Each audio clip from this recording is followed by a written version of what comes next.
Kardusnya apa, Mas? Kardus itu adalah suatu metodologi, Mas Helmi. Ya. Pak Helmi ya. Jadi metodologi dasar mempelajari cara kerja tubuh manusia. Cara kerja tubuh manusia. Oke. Mulai dari tingkat sel hingga aktivitas tubuh manusia sesuai dengan aturan Sang Pencipta. Manusia ini terdiri dari triliunan sel ya. Triliunan sel. Oke. Kan itu ada yang diciptakan.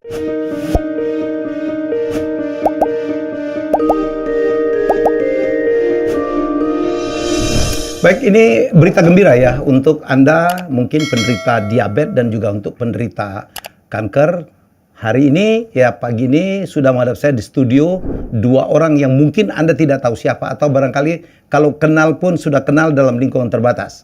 Yang pertama adalah Pak Iwan Beni Purwo Widodo. Ini founder dari Karnus. Karnus apa? Tahan dulu. Jadi sabar. Yang kedua ini dia nih. Mukanya sih mirip Coki Sitohang sebenarnya. Dr. Edi Subagio MR. Wah, ke belakangnya nggak usah lah. Yang beliau menerapkan sistem ini yang merawat atau membuat sembuh banyak sekali penderita diabetes dan kanker. Benar nggak sih diabetes itu ternyata nggak benar selama ini kalau diabetes itu adalah sesuatu penyakit yang tidak bisa disembuhkan? Ya, jadi begini. Dulu mungkin saya masih bilang, ikut ya, stigma bahwa diabetes nggak bisa disembuhkan. Stigma kita nyebutnya ya. Stigma. Jadi dan banyak sekali orang yang yakin, Dok. Mengiyakan itu, sudah bertahun-tahun. Termasuk saya loh. Iya, sudah bertahun-tahun, puluhan tahun mungkin. Iya. Dan cuma bisa dikontrol. Bisa dikontrol, Cara ngontrolnya dengan apa? Obat. Obat, lifestyle, yang ngatur makan sama exercise. Betul, itu. Ya. Ternyata setelah ada sebuah metode ini, konsep ini, saya menerapkan bisa sembuh ternyata. Iya. Iya. Dan itu totalitas. Proven ya? Proven benar. Ya, bukan ngomong-ngomong toh.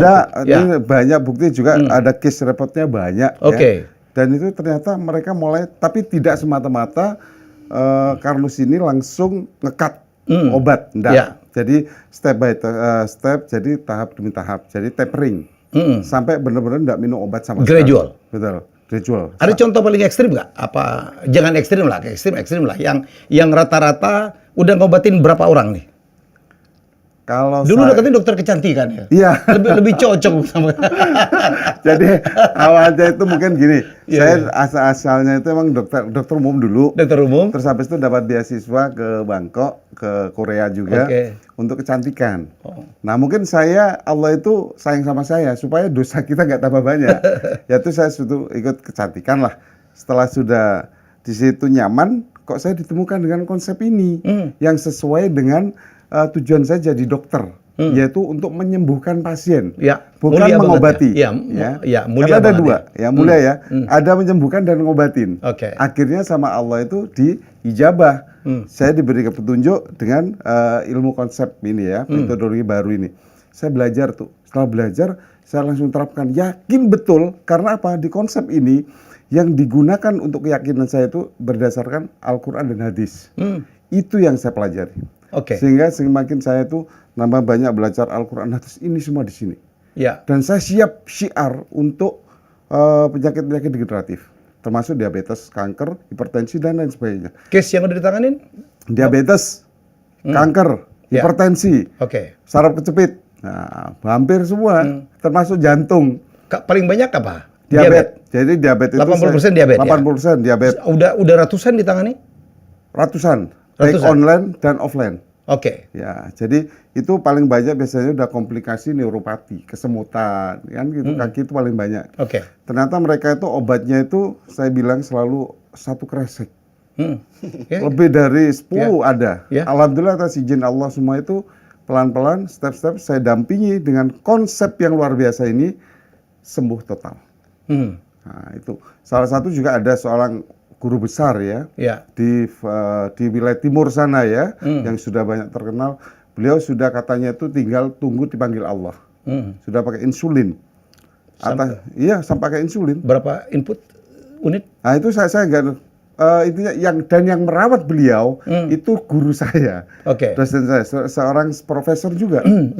Setelah itu karena sudah pasrah, dia nggak bisa ngajar, nggak bisa nguji, nggak bisa naik mobil. Dengan ketemu konsep ini, saya dampingi itu. Sekarang sembuh total? Sembuh total, 4 bulan atas izin Allah. Itu total langsung beliau statementnya gini, Dok, nggak dulu ketemu dokter Edi ya. Nah, gitu. Nggak boleh gitu, Prof. Ini semua sudah diatur sama Allah saya gitu. Jadi banyak Mas Helmi. Sampai saya jujur aja, pasien-pasien saya dari Jakarta ke Sidoarjo, Bandung ke Sidoarjo, sampai dari Banjarmasin naik pesawat turun Surabaya, landing langsung ke Sidoarjo, langsung nemui saya karena ingin sembuh. Selama ini mereka udah bosan minum obat, tapi nggak ada yang bilang. Saya tanya ke dokternya, dok, saya minum obat ini kontrol lajin, sembuh nggak? Loh, sudah, yang penting minum obat aja. Emang harus begini, begitu. Jadi sakit hati katanya.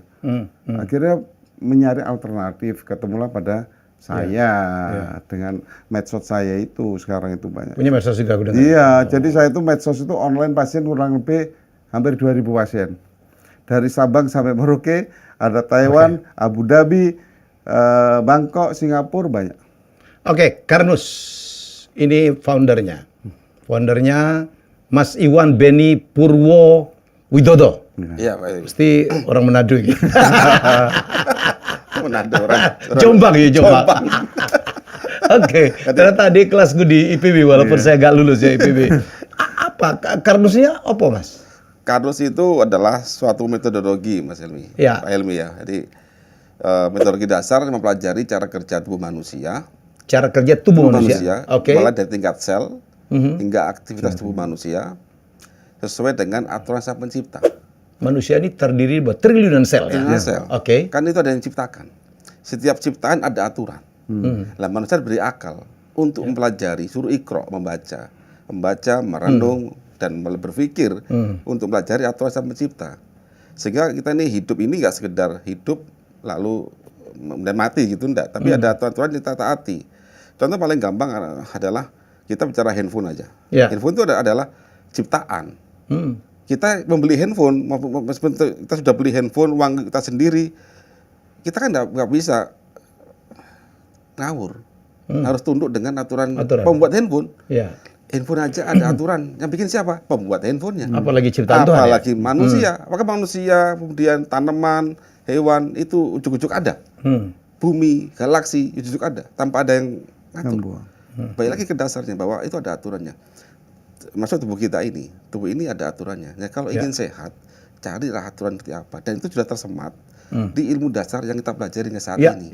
Di kimia, fisika, biologi, matematika. Tinggal kita urutkan aja. Kalau kita urutkan, makanya di kami itu ada kuliahnya yang saya sampaikan ke masyarakat. Oh, jadi Karnusi udah disampaikan dalam bentuk kuliah? Perkuliahan kami. Jadi kami ini mengundang masyarakat membelajar konsep Karnus secara dasar. Kita mulai dari tingkat atom kita belajar. Jadi kita ini mengkoneksikan the dot. Bahwa ilmu itu sangat berhubungan.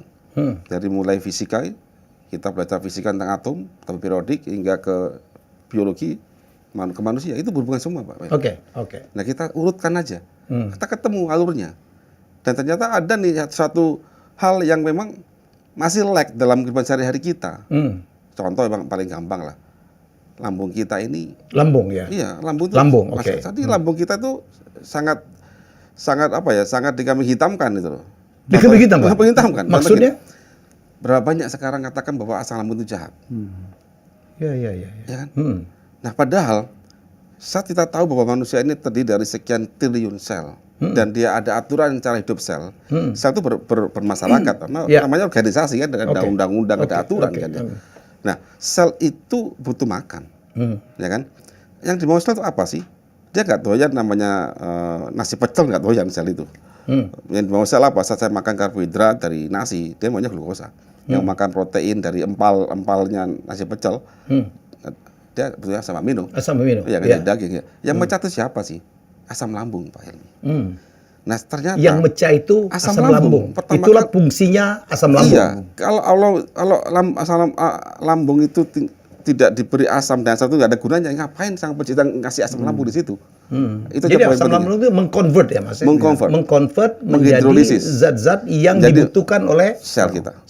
Apa aja tuh? Asam amino, glukosa, asam lemak. Ya, tiga ini paling penting tiga. Ini tiga utama ya. Tiga utama dulu. Yang ini yang diproses dari makanan kita. Ya. Boleh sate kambing, ya toh, nasi, boleh kentang, boleh rawon, tentang itu ya. Oke. Nah, itu. Tanpa ada itu, maka makanan ini tidak diproses dan dibuang jadi feses. Feses itu kotoran. Ya, kotoran. Ya. Nah, kemudian jadi pada saat kita ini menyampaikan ke masyarakat bahwa asam lambung jahat, lalu kita netralkan dengan obat-obatan yang ada saat sama ini. aja mematikan fungsi itu ya. Betul. Jadi paham ya, saya mencoba mencerna ini orang-orang ilmuwan, kadang-kadang bahasanya itu nggak nyambung gitu ya. Jadi bayangkan asam lambung itu kan yang mengkonvert, yang mengkonversi, yang merubah dari bahan makanan apapun yang masuk melalui mulut kita. Ya begitu masuk ke lambung, dicerna oleh asam lambung dan dikonversi, dirubah. Ya ada yang menjadi asam amino. Asam amino, ya protein tuh, ada yang menjadi glukosa itu karbohidrat untuk energi kita. Ya, itu yang katanya paling jahat ya. Katanya. Kalau kebanyakan katanya. Ada lagi menjadi asam lemak. Asam lemak dari lemak. Dari lemak itu dibutuhkan untuk energi juga. Untuk energi juga. Nah, bayangkan kalau mesin pengkonversinya kita gak ganggu atau nggak jalan. Dan nggak fungsi lah. Dengan anggapan orang selama ini asam lemak itu asam lambung itu jahat. Oke, terus. Ya, jadi begitu kita netralkan asam lambung karena kita sakit lambung, ya, maka kita sakit lambung. Ya, karena sakit lambung, dinding lambungnya tipis, kan perih, langsung dinetralkan. Maka hari itu sel kita tidak makan. Mulai nih kita mulai kelaparan. Dan karena tidak pernah ada solusi untuk menambal lambung, maka orangnya akan terus ketergantungan. Hari ini kita gagal memberi makanan sel, besok masih sakit, minum lagi. Itu yang GERD ya? Sakit jadi GERD akhirnya. Banyak banget tuh ya GERD ya? Nanti GERD jadi anxiety, jadi diabetes, jadi hipertensi, jadi kanker. Dari situ semua awal mulanya. Iya, jadi habis makan ya, misal makan, kayak istri saya, dia kalau terlalu pedas nggak bisa. Apa santan nggak bisa. Kebanyakan makan nggak bisa. Terlambat makan juga nggak bisa. Salah makan juga nggak bisa. Selama ini begitu dia sakit, dihajar dengan obat, betul. Obatnya penetral lambung, mulai dari langsung menetralkan dengan basa, yang kedua sampai menghambat sekresi asam lambung dengan obat menghambat itu PPI namanya. Dan itu mengurangi daya kerja dari asam lambung. Jadi asam lambung seolah itu jahat. Padahal penting ya. Sekarang kita analogi aja Pak Helmi. Kenapa ya kita ini harus makan makanan yang terus dimasak dulu. Kenapa kayak mungkin komodo kok bisa makan bangkai dan dia nggak mati gitu ya. Karena perbedaannya kuat di konsentrasi asam lambungnya. Jadi semakin kuat asam lambung itu maka semakin kuat untuk memecah apapun yang masuk. Jadi makanan kita ini makanan nggak ada yang steril Pak Helmi. Di udara ini banyak sekali bakteri. Sebenarnya. Ya bakteri banyak. Kita ambil aja agar, petri agar yang untuk membiarkan bakteri ya. Itu aja. Pasti dibiarkan banyak komponen. Otomatis makanan kita taruh di meja itu pasti banyak komponen bakteri dan lain-lain. Nah, bakteri waktu kita makan kena asam lambung itu pecah mati dia. Karena di lambung juga ada asam. Ada asam. Asam itu yang mecah dia. Asam yang mecah dia yang mematikan dia juga. Jadi kuman-kuman bakteri-bakteri tertentu pasti, ya. Otomatis dia gerbang utama untuk men-screening ini makanan masuk ke dalam. Jadi Carnus ini fokus di apa ya? Carnus itu pelajari manusia secara seutuhnya, Pak. Jadi kita bisa tahu di mana sih letak pelanggaran yang dilakukan oleh manusia sehingga dia sakit. Karena sakit itu adalah akibat ada hal-hal yang nggak tahu kita langgar. Nah, karena Allah sudah menjanjikan ada kesembuhan, maka kita tinggal flashback ke belakang. Jadi kita memitigasi, kemudian mengevaluasi. Oh, bapak lakukan ini. Oh, bapak dan bapak langgar ini. Mulai dari makanan manusia. Jadi kita ada cooking class, Pak Helmi. Makanlah makanan manusia. Karena sekarang banyak makanan bukan makanan manusia. Apa sih makanan bukan manusia itu? Banyak Pak Helmi. Contoh paling gampang. Jangan saya temakan itu. Iya itu masalahnya. Makanan bukan manusia. Berarti makanan bukan makanan manusia. Apa tuh apa? Contoh gini. Kita makan minyak yang terhidrogenasi. Jadi minyak trans, ya creamer. Non-dairy creamer. Non-dairy creamer. Nah, itu bukan makanan manusia. Nggak sehat itu. Nggak bisa dipecah oleh sistem kita. Nggak bisa dipecah. Jadi definisi makanan manusia gini. Yaitu makanan apabila kita konsumsi bisa dipecah oleh sistem pencernaan, kemudian bisa dibawa oleh darah dan bisa dimetabolisme oleh sel hingga menjadi energi di mitokondria. Jadi ada makanan yang tidak bisa. Nah kalau itu nggak bisa dijalankan nggak bisa. Apa aja Mas? Contohnya ya, non-dairy creamer, misalkan. Non-dairy creamer. Ya itu flavoring, sintetik, aroma durian, aroma saja, Aroma bukan durian saja. betulan ya. Duriannya masih aman lah. Durian masih aman, Iya. nggak apa-apa. Nggak boleh banyak tapi. Ya itu kalau kebanyakan masih nggak boleh lah. Oke, terus? Ya, terus kemudian berbagai macam pewarna kayak margarin, ya gitu-gitu. Itu kan sulit dipecah. Karena apa? Karena kita merubah struktur dari makanan atau dari minyak yang cair, kita padatkan dengan proses parsial hidrogenasi, sehingga dia terjadilah namanya parsial hidrogenasi nanti. Termasuk daging-daging yang diawetin itu ya Pak? Atau diolah itu ya? Enggak juga? Nah, cara pengolahan sama juga. Contoh gini yang sekilas seperti makanan, tapi bukan. Contoh, kita memakai daging dengan gula merah. Dipanaskan. Gula merah. Ya, protein dengan gula merah. Oke. Kita masak, kita panaskan. Terjadi resin Maillard. Itu yang apa? Caramelize. Oh, beda lagi. Beda lagi. Ini taruh protein nih. Protein. Tahu bacem. Tahu bacem. Tahu bacem dikasih gula merah toh. Nah, jadi ada satu reaksi kimia apabila gula merah monosakarida, glukosa, fruktosa ketemu dengan protein dipanaskan oleh 70 derajat Celcius, maka langsung berikatan membentuk reaksi Maillard. Dan itu non enzimatik dan sangat besar molekulnya, tidak bisa dipecah oleh sel kita. Tidak bisa dipecah. Nah, singkat cerita, kalau kita kita makan, maka masuk ke liver menjadi akil amid, kemudian secara sekilasnya, maka liver ini kan berusaha mendetok dia, dan apabila kelebihan maka dia pecahnya menjadi epoxide akan gantol di DNA kita, jadilah kanker. Jadi hati-hati yang suka makan tahu bacem itu. Iya, dan sejenisnya. Tahu bacem atau tempe bacem? Dua-dua? Jadi semuanya. Jadi tahu tempe, kemudian dikasih gula merah loh ya. Iya, yang dikasih gula merah. Ya, gula merah dipanaskan. Nanti protein ketemu dengan gula merah atau monosakarida, gula cair, gula pasir, glukosa cair ya, atau sirup fruktosa cair atau madu pun sekalian sama. Begitu kita panaskan dia, terjadi reaksi Maillard. Ini banyak jadi madu itu nggak selalu bagus ya Pak? Tergantung caranya. Tergantung caranya dan dicampur dengan apa? Butuh ilmu itu, butuh pemahaman itu yang diajarkan di Kardus. Saya ajarkan di Kardus itu. Akhirnya banyak kesembuhan tadi. Jadi mulai makan kita ajarkan cara masaknya gimana, gitu ya. Kemudian lambung diperbaiki dulu. Kita punya cara menambah lambungnya. Kemudian punya cara menambah lambungnya. Punya cara menambah untuk yang tipis. Ada lagi katanya lambungnya luka gitu Pak. Ya, makanya kayak GERD itu. GERD, ya. Kemudian luka lambung. Ini harus selesai dulu. Nanti kalau nggak selesai ini kemana-mana, bisa anxiety juga loh. Kan banyak orang anxiety sekarang. Iya. Dari situ semua. Wow. Jadi mulai makanan kita kasih ilmu tata cara masak, cara pemilihan menu. Sehingga nanti mudah. Contoh sekarang gini, orang bicara gula pasir itu jahat. Di Kardus, enggak, dia nggak jahat gula pasir itu. Justru dia aman kalau untuk masak begitu. Justru lebih aman? Lebih aman dibandingkan gula merah untuk masak bacem. Kenapa? Tapi kalau gula merah enggak untuk bacem, aman dong? Aman. Nah, contoh gini, saya bikin kacang hijau nih. Kacang hijau, jika mau pakai gula merah, kacang hijaunya harus masak dulu tanpa ada gula. Gula merah sendiri. Nanti mau makan, ambillah kacang hijau sama gula merah campur di mangkok. Kalau dicampur dari awal? Nggak bisa, kan direbus toh. Direbus ya. Ini kan saya bilang setelah mateng, ini gula merah kita cairin dulu. Nanti setelah agak dingin, suhu 40 derajat, kan agak hangat tuh, kasihlah gula. Jadi kalau ada itu nggak bagus? Nggak bagus kalau waktu dia direbus. Gula merah, gula aren, tapi gula aren beda lagi? Sama saja. Jadi gula merah ada dua jenis. Ya. Satu gula merah kelapa dari tebu. Satu lagi gula merah dari non tebu. Contoh aren, kelapa. Ya. Tebu itu kalau tebu ya, kita bicara tebu itu ada dua jenis gula. Satu sukrosa, itu disakarida. Satu lagi glukosa, fruktosa, gula sederhana. Itu gula cair.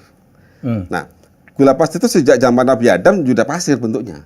Cuman waktu jadi nira tebu itu masih nggak kelihatan.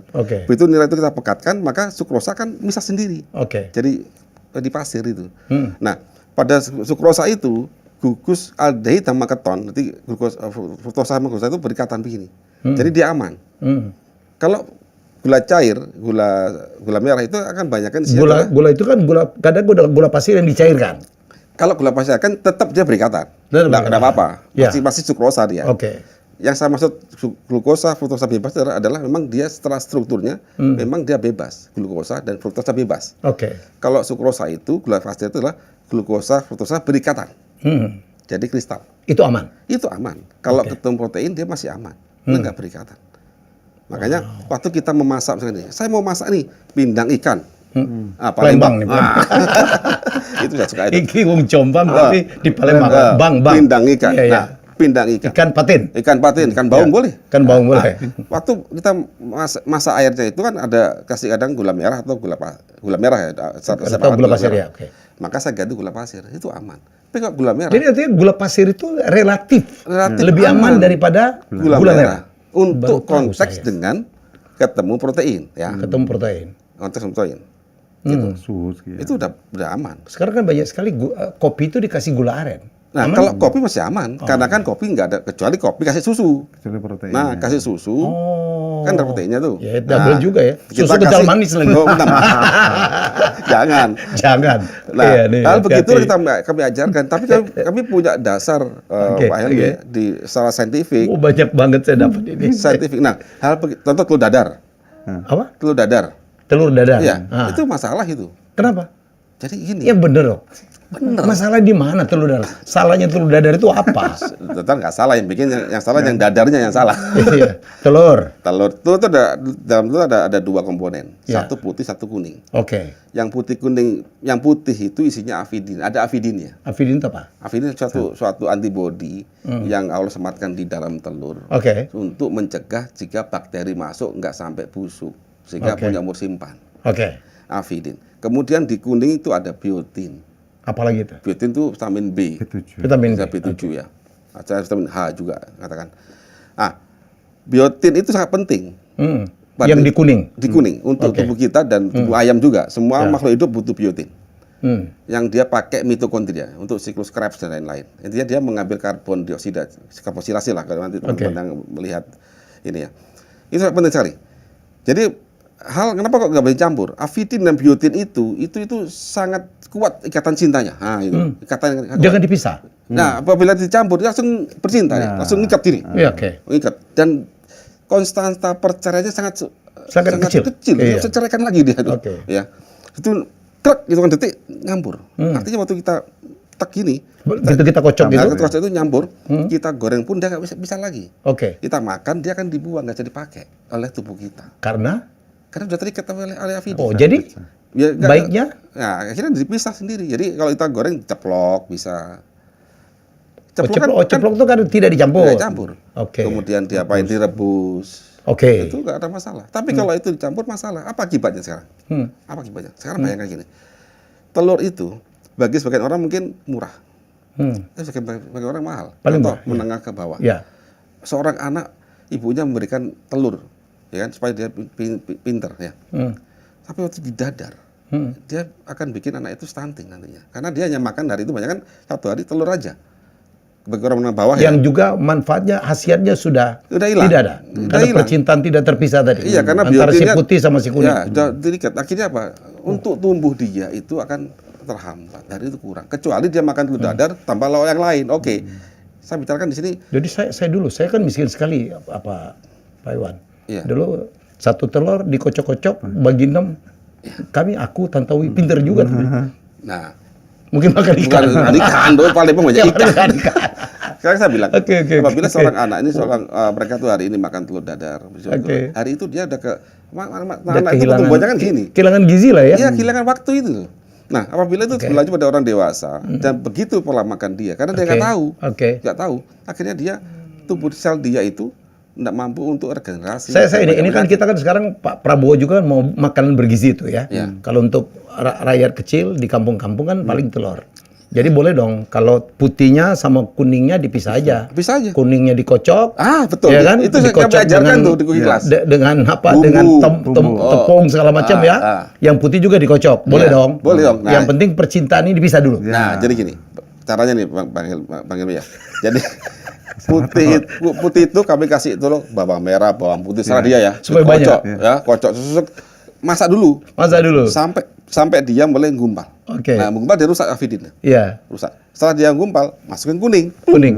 Kan jadi itu dadar. Dan dia tidak bersatu. terikat. Tidak mengikatkan diri. Terikat kan sudah. Itu teknik Jadi aja. pelukan boleh tapi jangan terikat. Iya. Ya, nggak terikat. Oke. Jadi, dia udah ceraikan lagi. Jadi pakai. Hal kecil, tapi kalau dia nggak tahu, Oh iya, Wah, sih, berarti- kalau dipakai tiap hari dong. masalah. Iya, masalah gitu. Jadi banyak orang sakit di situ. Oke, saya ke Ya. Dr. Edi. Apa yang membuat Dr. Edi jatuh cinta dengan Karnus? Satu, pertama. Kalau aku dokter kecantikan tuh duitnya lagi banyak. Di samping, wah karena ini sunatullah atau apa udahlah itu. Jadi kenapa saya tuh cinta banget konsep Karnus? Satu, Iya.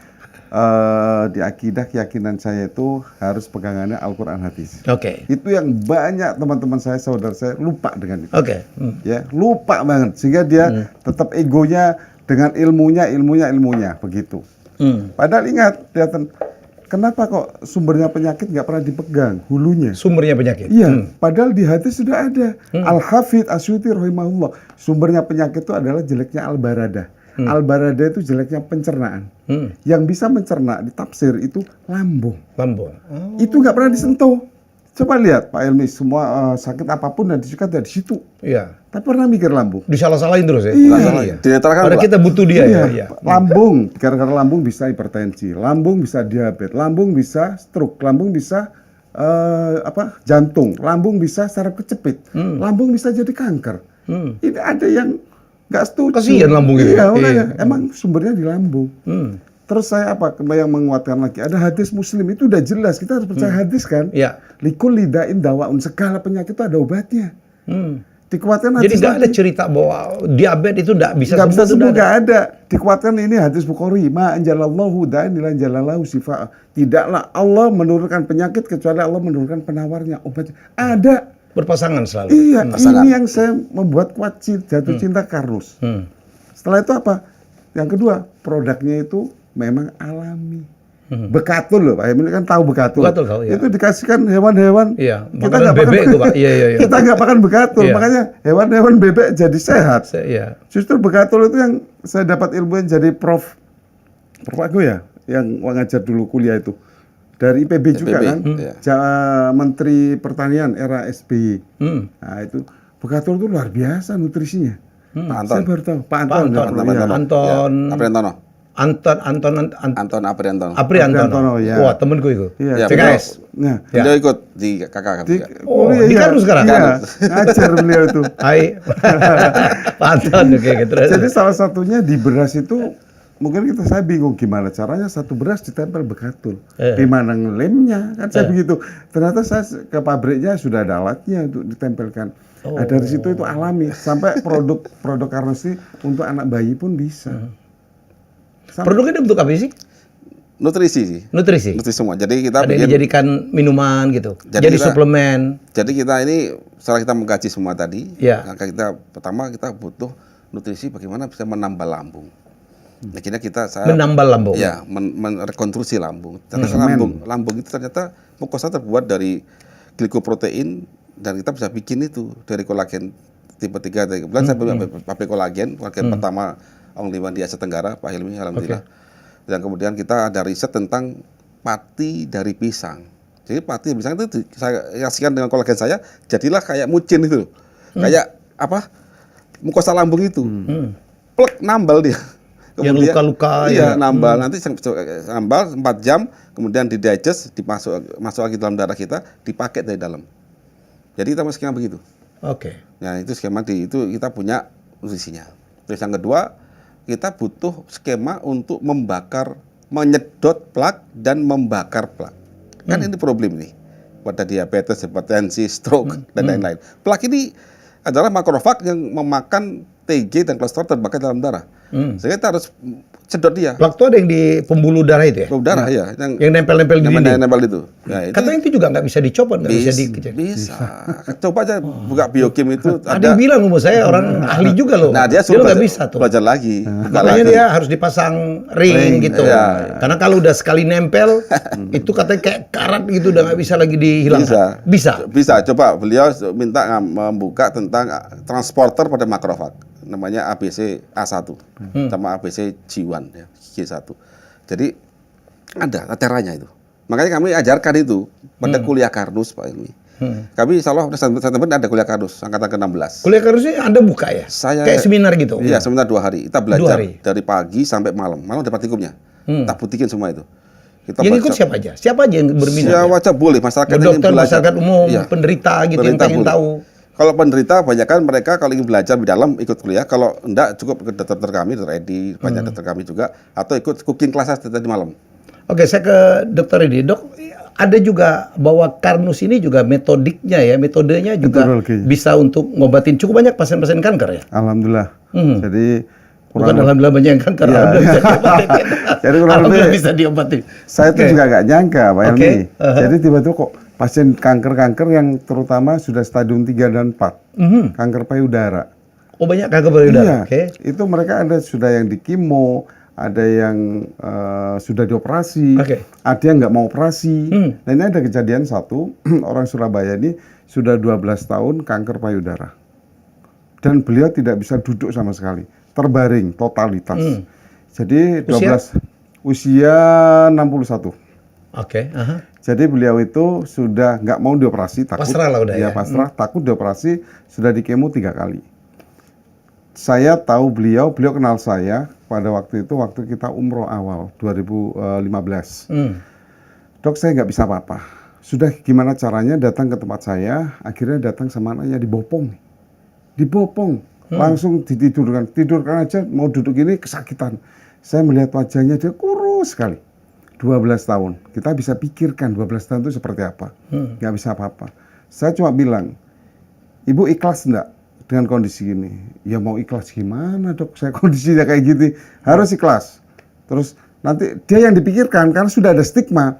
Nanti saya pengobatan konsep Karnus ini mengganggu nggak saya pengobatan kemo ini? Yang selama ini sudah dilakukan. Iya, pasti seperti yang juga tidak bisa bikin dia sembuh. Betul. Akhirnya saya yakinkan, akidahnya saya kuatkan, akhirnya mau.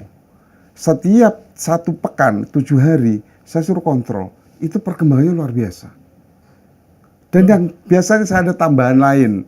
Saya terapi pakai entong nasi. Nah, ini yang nggak ada punya dokter, mungkin di luar jalur ya. Entong nasi? Iya, entong nasi itu. Apa itu?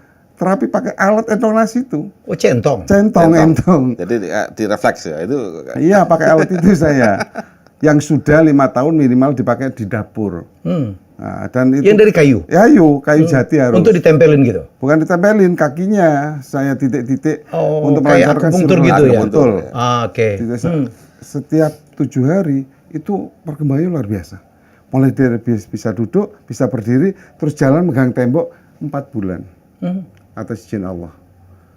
Sembuh dari keluhannya, sembuh dari sakitnya, dicek labnya juga kanker hilang. Masih ada ibunya? Masih ada sekarang. Dia sekarang malah sibuk ikut suaminya bantu-bantu yang umroh. Boleh disebut namanya? Namanya Bu, kalau nggak salah Bu Aminah ya kalau nggak salah. Hai Bu. Seneng ya disembuh. Iya, Bu Aminah. Saya tuh nangis sampai jujur karena bisa bayangin kalau kita 12 tahun sakit kanker payudara. Kita punya ibu seperti itu ya. Betul, saya tuh ya Allah, saya nangis. Sampai beliau katanya anaknya itu dilepas nih, beli roti sendiri, jalan sendiri. Waktu dia mulai jalan, langsung dikasihkan saya, Dok ini roti buat saya. Kata anaknya, itu tadi nggak mau didampingi Dok, padahal jalannya masih gini-gini. Beliau bangga dan senang sekali selama ini tidur terbaring, 12 tahun. Cuma 4 bulan, 3 bulan itu dia udah bisa jalan. Sekarang udah aktif normal? Aktif normal, Masya Allah. Jadi itu yang saya. Dan sejak itu ada di TikTok saya tuh di TikTok itu banyak pasien-pasien kanker payudara ke saya. Itu seperti itu ya, saya waduh apa ini emang. Jadi yang diterapkan itu bukan cuma terapi ya? Iya. Tapi sugesti yang saya berikan. Sugesti juga. Ya. Doa juga. Doa ya, oke. Kemudian juga pola makannya diganti, ada suplemen. Iya, ini nutrisi nih. Ada nutrisi. Ya, nutrisi. Jadi Karnus sih banyak sekali juga merubah nutrisi. Betul. Jadi betul-betul mengasup tubuh manusia dengan hal yang diperlukan ya? Iya, betul. Apalagi terus keluar jurnalnya ya dari Dr. Sugeng itu ya Pak ya, untuk Algatinya, untuk kanker kolorektal itu. Apa? Kolorektal, kanker usus besar, kolon. Usus besar, kolon. Iya, kolon. Jadi seperti itu. Oh, jurnalnya udah ada ya? Ada. Siapa yang buat? Ada kemarin dari dokter S3 dari Undip yang ngambil penelitian itu. Iya, tentang Karnus. Tentang kolon, kemudian menggunakan metode Karnus. Ya, produk dari Karnus. Anda kan bukan dokter kan? Bukan. Ya. Ini S1 dari IPB. Kok bisa-bisanya? Tapi dia penelitiannya IPB kuat banget lah. Hebat. Jadi Karnus udah punya pabrik sekarang? Punya pabrik. Di Sidoarjo? Sidoarjo sama Pandaan. Sama Pandahar. Ya. Jadi apa aja sih yang diterapkan di pendampingan ya untuk menyembuhkan penyakit ini? Yang pertama kalau secara pasien Ya. itu kan akan ditangani oleh dokter atau terapis yang sudah belajar konsep Karnus. Ada kuliahnya kan. Yang kita lakukan ada 6 langkah nanti itu. Yang pertama adalah perbaikan metabolisme tubuh. Apa? Perbaikan metabolisme tubuh. Metabolisme tubuh. Ya. Artinya lambung dia harus diperbaiki dulu. Itu poin penting pertama. Yang kedua adalah plak itu harus diambil. Wah, ini 2 hal penting ya. Ya. Memperbaiki lambung. Kemudian plak akan diambil. Jadi penderita-penderita GERD yang ini insya Allah bisa disembuhkan. Justru itu harus sembuh dulu. Sembuh dulu. Baru yang lain sembuh. Habis itu plak. Habis itu plak itu ini kan berbarengan. ke jantung segala macam. Ya, plak itu akan sejalan dengan lambung baik, maka plak ini akan kita ambil, kita bakar dan kita cegah supaya tidak timbul lagi. Ya. Nah, itu ada nutrisinya itu yang penting. Nah, kemudian kita ajari cara makan, cara masak, ada cooking class-nya. Yang benar. Yang benar. Kemudian ya kita minta dia berdoa, kemudian kita kasih nasi khusus juga, ada caranya ya. Kita punya skema untuk ngambil plak itu ada butuh skema sebenarnya. Dari pola makan dan menunya dia. Menunya. Ya, kita suplai pembakaran lambung, nutrisi untuk lambung, kemudian pengambilan inisiator oksidatif di dalam darah supaya tidak terjadi plak lagi. Itu yang argati. Semuanya dengan asupan. Asupan. Yang kemudian, ya, yang benar. Dan ada nasinya juga ada. Jadi ada agi sereal itu untuk lambung. Jadi beras. Jadi ada produk Karnus yang Ada beras. tiga, Ya? ada 3. Pertama adalah perbaikan lambung, itu dengan agi sereal. Sereal, oke. Ya, agi sereal jenisnya. Itu untuk nambah lambung. Yang kedua adalah pakai algati untuk mencegah terjadi plak, menangkap penyebab oksidasi parsial dalam darah. Oke. Dan itu belum ada di Indonesia. Patennya kami pegang. Oke. Yang ketiga, kita kasih nasi khusus dari beras para petani yang kita salut dengan Pegato per tiap bulirnya. Oke. Sehingga dia akan intinya dalam skema biokimia kita akan melakukan beta oksidasi untuk membakar plak itu. Gitu aja. Itu skenario. Ya, 3 hal ini kita lakukan. Nanti pasien kita minta untuk berjemur, kemudian berdoa. Berjemur jam berapa? Mulai jam 10 sampai jam 12. Serah pilih jam yang mana. Selama 2 jam? Enggak, ya 10 menit. Tergantung nanti 10 menit. kita atur. Itu punya aplikasinya. Itu jam yang paling bagus ya? 10 Paling sampai bagus. jam 12? Ya, betul. Kita ada kajiannya sana. Dan kita ada aplikasinya. Ada robot Karnusnya. Jadi pasien itu pakai robot Karnus. Dia bisa melaporkan keseharian di situ. Cek semua, ada analitiknya. Dokter kami, waktu dia konsultasi, cek robotnya, dia bisa kasih advice. Karena hari ini sakit ini, apa terjadi hari ini adalah akibat kejadian masa lalu. Nah, kita bisa intercept. Oh, Bapak tanggal sekian ada masalah, ada pelanggaran di sini. Perbaiki ya, gini. Jadi kita minta. Sudah ada aplikasinya? Ada. Jadi kita ada makanan tempat foto. Karena kita ada learning by doing nanti itu. Ada makanan yang memang bukan makan manusia. Gitu kan. Kalau udah ikut cooking class gampang, dia tahu. Kalau belum ikut cooking class, ya dia akan dipadu oleh dokter kami. Nah, contoh dia makan telur dadar. Oh, langsung kita note, Pak, jangan makan telur ini ya, caranya bikin gini. Nah, itu. Jadi nanti kita ajarin learning by doing. Sehingga nanti ada perkembangan. Oh, ternyata manusia itu hidupnya seperti ini. Sampai dia lulus 4 bulan. Kita minta cek lab seminggu 2 kali. Cek darah, cek asam urat, manual sendiri, input data. Cek tensi, input data. Nanti ada grafiknya, kita kan bisa analitik di situ. Sehingga dokter-dokter kami itu bisa memberi advice tidak berdasarkan nujum, karena ada data.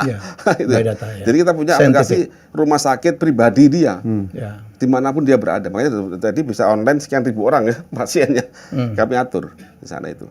Jadi untuk pasien mudah sekali, kita akan rawat dia. Tapi dia ingin belajar lebih dalam, bisa ikut seminar kami. Itu yang untuk pasien ada. Yang tadi malam kita dengan Prof. Iris di Hotel Sofian. Kami tiap bulan ada Jakarta. Untuk kalau orang daftar kemana? Ke website juga? Ada websitenya. Website konsepkarnus.com atau Instagram konsepkarnus official. Konsepkarnus.com. Untuk yang IG mana? IG-nya konsepkarnus official. Official. Iya. Official. Konsepkarnus official. Itu nanti ada link-linknya untuk pendaftaran. Mas Iwan, tadi yang produk-produk itu semua BPOM aman dong ya? Aman. Dan semuanya buatan dalam negeri. Dalam negeri. Dari petani-petani kita. TKDN 100%. 100%. Kecuali tintanya doang. Mungkin impor tintanya. Saya nggak tahu. Kan mencetakkan orang lain. Sama plastik ya nggak tahu. Tapi semuanya tadi itu dibuat dari petani kita. Kami bina petani itu. Dari teh kebun kita yang terbaik. Karena kita pakai halal udah aman ya? Pasti halal. dan kolagennya dari tulang sapi lokal di Indonesia. Ya, karena dia tadi cerita di depan juga tentang menciptakan apa? Kolagen juga ya. Ya, jadi pabrik kolagen pertama dan only one di Asia Tenggara halal itu kami yang punya. Kalau yang produksi luar, mohon maaf lah ya. Ya, belum tahu. Saya dulu 6 tahun menjadi presenter acara yang dilakukan oleh BP POM kalau nggak salah ya. Bukan BP POM yang Aisyah Amini kalau nggak salah ya. Yang menginfokan tentang halal-halal gitu. Haram. Dulu di TVRI. Oh, LP POM kali ya? LP POM lupa MUI. saya. LP POM MUI saya MUI, lupa. Ya, LP POM. Ya, memang 6 kan tahun. kolagen gelatin terbuat dari tulang hewan. Tulang hewan yang tidak halal. Ya, bisa halal, bisa tidak halal. Cuma kalau pabrik itu di negara muslim minoritas, kan halal masalah kepercayaan ya. Kepercayaan ya. Kalau muslim minoritas ya otomatis kan Diragukan. orang nggak peduli itu disembelih atau tidak gitu. Ya, jadi di kita tuh ada kolagen juga ya? Ada Ada kolagen. kolagen. Ya, itu penting sekali kolagen itu. Ya. Tapi harus kolagen dari sapi untuk manusia itu. Ya. Jangan dari ikan. Karena dari ikan itu tinggi metionin. Itu orang nggak paham itu. Begitu tinggi metionin, kalau kita hubungkan dengan DNA, ya, maka dia bisa membuka histone untuk pembacaan DNA kita. Bagi orang yang ke arah kanker bahaya itu. Maka dia makin cepat jadi kanker. Malah mengaktifkan. Mengaktifkan, karena dia membuka Ya, saya histone dengar itu. ada bahwa kanker itu udah dalam tubuh manusia. Ya, itu dalam dibuka sel tapi histonnya. ditutup ya kan? Ya. Diproteksi. Proteksi. Di Ya, jadi trigger nanti dia kalau akan dia buka. terbuka, nah ada zat yang memang bisa merilis Ada, itu ya. merilis. Nah, maksud satunya adalah untuk metionin. Nah, itu hati-hati. Makanya kita Metionin. kalau cari suatu makanan atau suplemen, pastikan metionin itu sama kita equal. Oke. Jangan sampai dia lebih tinggi. Itu bahaya. Oke, saya tadi menerangin ke saya bahwa sejarah memang manusia itu sejarah diabetesnya tuh udah melekat ya, tinggal menjaganya atau gimana tadi Mas Iwan nerangin ke saya? Jadi Umur 0 sampai 40 itu aman ya. Tidak begitu. Itu kan perjalanan pasien diabetes. Perjalanan Jenjang- pasien diabetes. Jenjang karir diabetes. Jenjang karir. Oke, terus. Jenjang karir diabetes. Artinya gini, setiap orang yang nggak paham skema itu pasti dia akan melamar jadi pasien diabetes. Karena dia melanggar aturan tubuh dia sendiri. Oke. Meskipun dia nggak tahu, dia akan melamar jadi pasien diabetes. Jadi diabetes itu bukan masalah, bukan jahatnya gula. Kasihan gula itu dijahatkan. Padahal sel kita ini sangat cinta gula. Sangat cinta. Sangat butuh gula. Sangat cinta, bukan Ya. butuh lagi, cinta. Cinta. Semua sel kita sangat cinta. Semua doyan gula. Gitu kan? Kalau berlebih memang masalah. Cuman ada aturan, sang pencipta membuat aturan pada semua sel kita dalam menerima gula dari darah. Oke. Kan darah kan hanya pelayan, dia hanya mengantar saja glukosa ya. Nah, apa perintahnya dia? Allah itu men-setting begini. Sel manusia, kamu boleh ngambil gula dari darah kalau kamu mendengar perintah dari pankreas. Perintahnya itu bernama insulin. Nah, gitu kan. Kalau disetting bahwa jika kamu mendengar perintah, otomatis sel punya telinga toh, punya reseptor, ya kan. Jadi awalnya tolak begitu darah bawa gula, maka pankreas tahu berarti dalam darah kita ada gula, maka dia bikin insulin supaya sel itu mengambil gula kan gitu. Oke. Nah itu lagi begitu. Nah someday biasanya itu pankreas bikin satu insulin. Insulin fungsinya apa ya? Saya tahu. Itu hormon itu perintah. Perintah. Surat. Oke. Jadi kalau gini, dalam manusia begini Pak Helmi. Tubuh kita itu adalah organisasi sekian triliun sel, organisasi ya. Negara kita berapa anggotanya? 270 juta manusia. Iya. Butuh undang-undang nggak untuk ngatur ini? Butuh kan? Nah, Butuh. sama sel kita ini juga punya undang-undang. Di negara kita ada UUD 45. Di sel kita ini siapa? DNA. DNA itu diturunkan jadi hormon. Oke. Ya kan? Sama UUD 45 jadi Kepres, Kemen, Perpu, Perdes, misalnya desa RT itu udah menuju ke UUD 45 dong. Oke. Nah, itu seperti itu analoginya. Nah, ada skema begitu, ada aturan tentang gimana jika ada gula dalam darah, ada aturannya.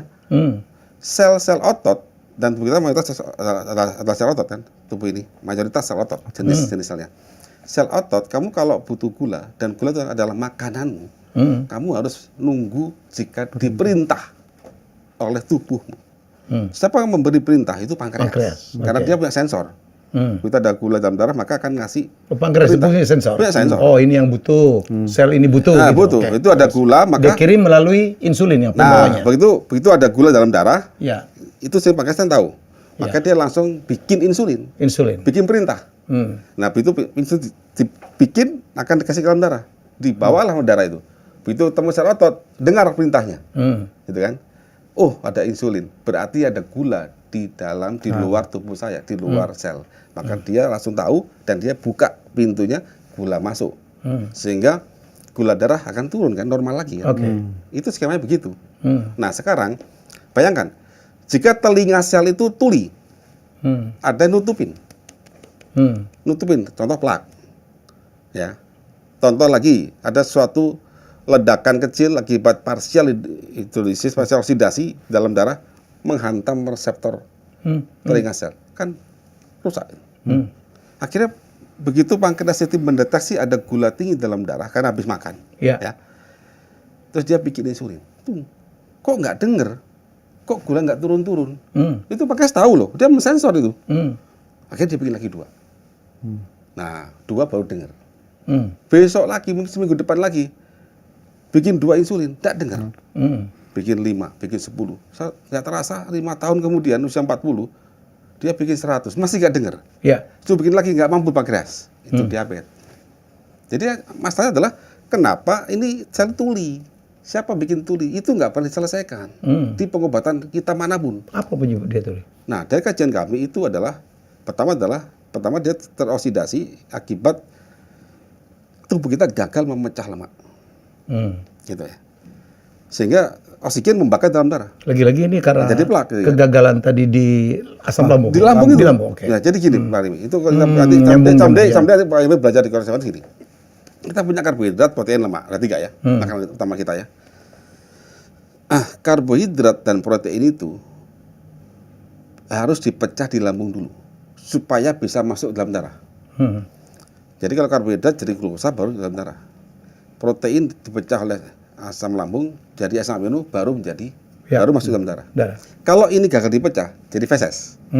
Artinya nggak ada gunanya. Artinya dalam darah akan rendah gula, akan rendah asam amino. Jadi feses.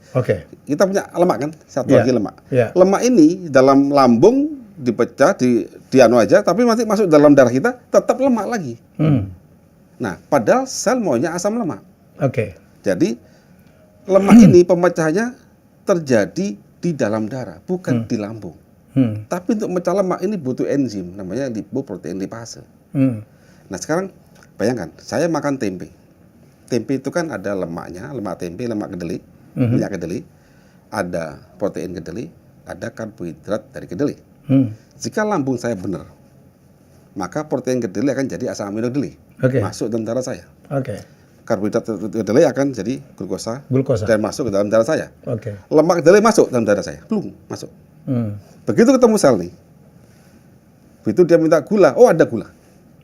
Begitu asam amino, oh ada asam amino. Begitu dia minta asam lemak, nggak ada. Darah bawahnya adalah lemak, trigliserid. Ya, lemak itu trigliserid. Ya.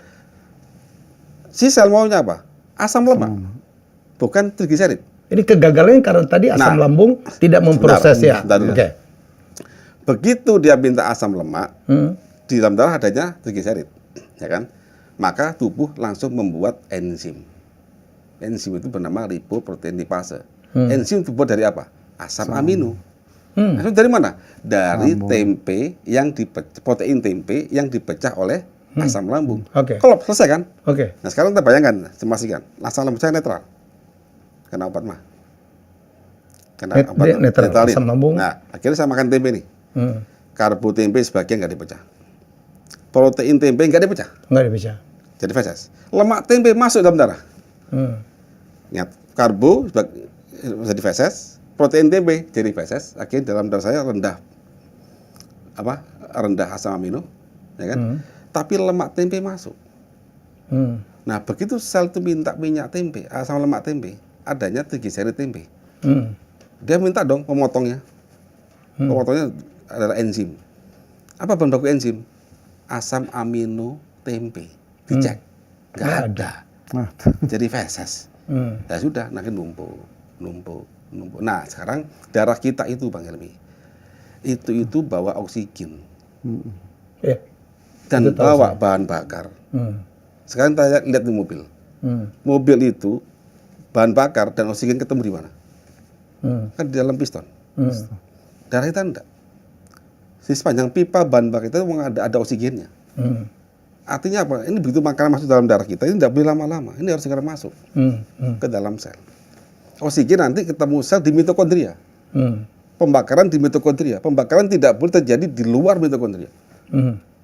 Mitokondria adalah ruang bakar sel, kayak piston mesin mobil kita. Nah, begitu.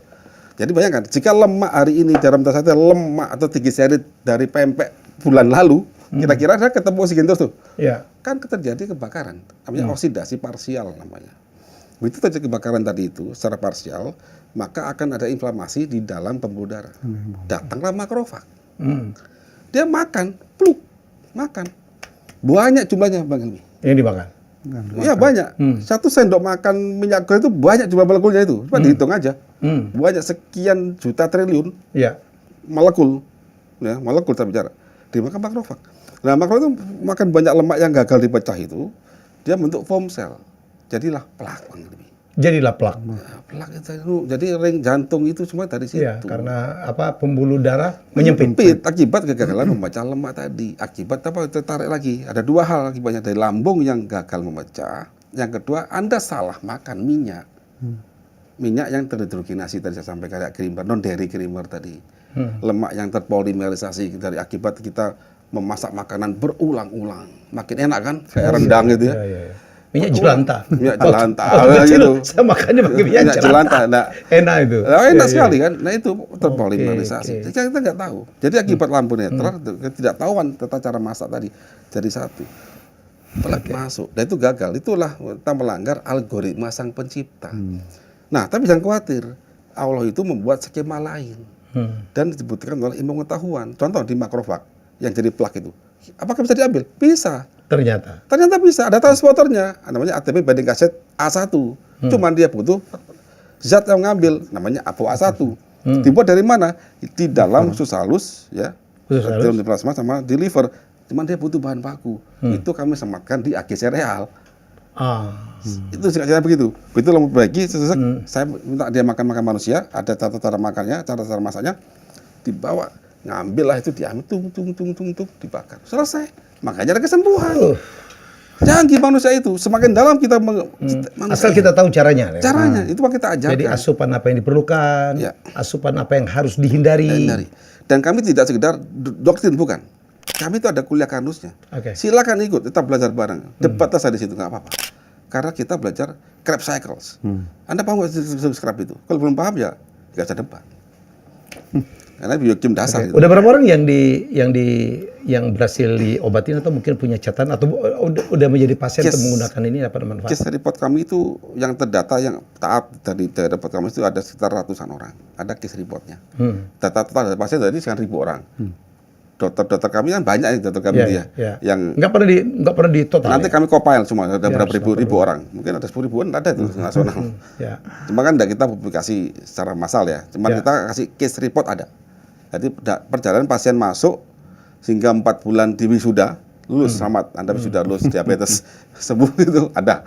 Berdasarkan kan banyak sekali yang sembuh ya, dibantu oleh Mas Iwan ya. Alhamdulillah. Jadi kami dan tim ya. Artinya saya kan bukan dokter, tapi saya memberikan tentang suatu kajian. Teman-teman dokter dan terapis yang punya hak untuk ngobatin menggunakan cara-cara ini, ya mereka ada kesembuhan. Karena ilmu kami ini tidak tentang dengan medis, karena emang beliau waktu belajar di kuliah kan dia belajar tentang biokim dan sebagainya, tapi banyak kan tidak paham saja. Tapi kalau Anda pakai kecap, resin melat tadi AGE, Advanced Design and Product, akil amid dan sebagainya, itu udah tahu semua orang pangan tahu, tapi dia nggak tahu di mana aplikasinya. Hal kecil itu.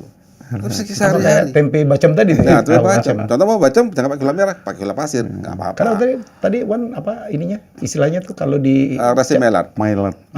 Berarti reaksi antara protein partikus NH3 ketemu dengan gugus gula. Yang akibatnya membuat satu ikatan glycation antara protein dengan gula kuat. Nah, membuat endingnya jadi advanced glycation end product. Itu senyawa radikal ya, yang dia reaktif sekali, yang tidak bisa dipecah oleh sistem metabolisme tubuh kita. Jadi gini Bang Emi, jadi gini, sel itu pada saat ketemu dengan glukosa, dengan asam amino, ini mempunyai pintu berbeda. Pintunya? Berbeda. Jadi glukosa sendiri masuk, asam amino masuk. Asam amino masuk. Nah, contoh Bang gini, Bang Helmi dengan istri masuk ke toilet suatu hotel. Karena di meskipun suaminya berpisah kan. Kalau perempuan ke sini, karena Bang Helmi banyak gandengan sama istri di borgol. Ini kemana kita ini? Nggak bisa. Ya sama begitu. Jadi ini katanya kuat sekali. Jadi dia nggak bisa masuk? Nggak bisa masuk. Nggak masuk. Terus di dalam darah ada oksigen. Ya kebakar ya. Liver harus dalam mati. Nggak ada fungsinya ya? Nggak ada fungsi dan beracun. Ya beracun. Akhirnya dan dia bereaktif sekali. Jadi makanya nanti kita belajar tentang di kardus itu dasar kami di biokim dan di gugus kimia organik dasar. Jadi pada saat kita belajar sana kita tahu mana yang nggak boleh, mana yang boleh. Secara sifat dari molekul itu harus tahu selama kita masih hidup di dunia. Dan satu lagi Bang Helmi, selama hidup di dunia ini kita harus paham bahan bakar mesin kita, sel kita. Ya. Bahan bakar sel, tapi di tingkat ruang bakarnya. Kalau seorang driver ya, bicara mobil, maka dia harus tahu mesin saya itu mesin injection. Maka bahan bakar saya adalah bahan bakar cair yang harus bisa disemprotkan di dalam ruang bakar. Itu harus tahu dia. Ya kan? Sama juga dengan tubuh kita. Sel kita itu bahan bakar yang di ruang bakar dia adalah asetil-CoA, CH3COCoE. Itu wajib tahu dulu. Apa seperti itu? driver. Apa itu nanti baca di konsep kanus. Saya sering sampaikan ke masyarakat. Anda pahami itu asetil-CoA, ingat-ingat selama masih hidup di dunia. Itu aja. Nanti di akhirat beda lagi, saya nggak tahu apa. Berat sih, nggak perlu makan lagi juga. Nanti kita runut dari situ ketemu, dari sini ketemu. Kalau gini itu kita cut, sakit kita. Nah, udah itu aja. Kalau mau sembuh, balikin. Wow, ini kita udah satu jam nih. Keren. Kita udah ilmu sekarang berkembang. Jangan dibongkar semua. Ya dia harus dibuka, dia ada semua deh. Ada semua nih, sebagian ya. Tapi ini konsep Karnus. Ini fundamental. Pendekar Nusantara katanya. Nanti kuliah Karnus kita bongkar semua itu. Oke, jadi ada seminarnya, ya ada websitenya, ada di IG juga ya, ada akunnya. IG, jadi konsep Karnus. Konsep Karnus official. Ya, kalau di IG. Kalau di website konsepkarnus.com. Ya, Anda bisa tanya-tanya. Jadi saya pikir penting. Saya hari ini ya banyak sekali yang selama ini ternyata salah. Ya stigma yang salah bahwa diabetes tidak bisa sembuh. Kanker apalagi ternyata semua Allah itu menciptakan penyakit pasti ada obatnya. Ada pasangannya juga pasti ada. Semuanya diatur berpasang-pasangan. Berpasang-pasangan. Ya berpasang-pasangan. Jadi banyak hal. Dan di Karnus kita juga, dan banyak sekali hal-hal yang kita makan selama ini ternyata itu bahaya. Bahaya karena cara masaknya, cara pemilihannya, cara timingnya. Ya kayak tadi kecap, kayak gula merah, saya kaget-kaget juga tuh. Jadi menurut saya mari kita hidup sehat karena sehat itu penting. Dan butuh ilmu itu. Ya. Karena sakit itu lebih mahal daripada sehat. Betul ya? Betul. Jadi meskipun ini dikasih kamar yang VIP, saya yakin nggak mau. Jadi semoga ini bermanfaat. Jadi dan ada produknya. Jadi di konsep Karnus sudah menyediakan apa juga yang harus diasup. Ada suplemen, ada beras, bekatul segala macam yang baik untuk dalam rangka memperbaiki sel-sel kita ya. Dan saya percaya bahwa memang saya tahu betul bahwa manusia itu terdiri dari sel. Jadi sakit, sehat itu tergantung kepada organisasi selnya. Kalau dibikin ngawur ya ngawur, ya kan? Jadi itu dia. Dr. Edi, ada yang ingin disampaikan mungkin? Baik, yang saya sampaikan cuma sedikit atau satu ya. Sadar dan sadarlah bahwa sumbernya penyakit ada di lambung dan itu sudah ada hadisnya kita kalau beragama. Oke, ya. Konsep Karnus itu sangat sekali ya. Iwan ya, ini junior saya. Juga seorang penemu yang sangat luar biasa, punya concern untuk bagaimana menolong banyak orang ya, Wan. Ya, jadi bahwa banyak sekali atau hampir semua penyakit itu berasal dari lambung. Namanya orang mistreatment tentang lambung. Ya, apalagi penderita GERD ya. Jadi kadang-kadang begitu sakit itu yang dikonsumsi adalah obat-obat yang justru mematikan fungsi lambung.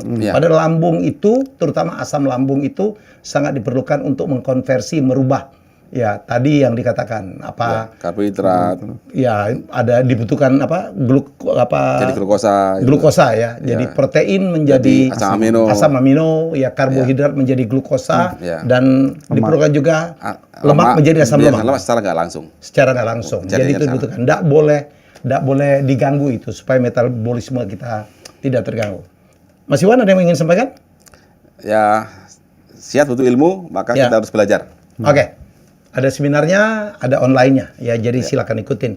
Saya senang banget karena ya KPN juga ya. Jadi video saya sharing tentang bagaimana cara hidup sehat ya.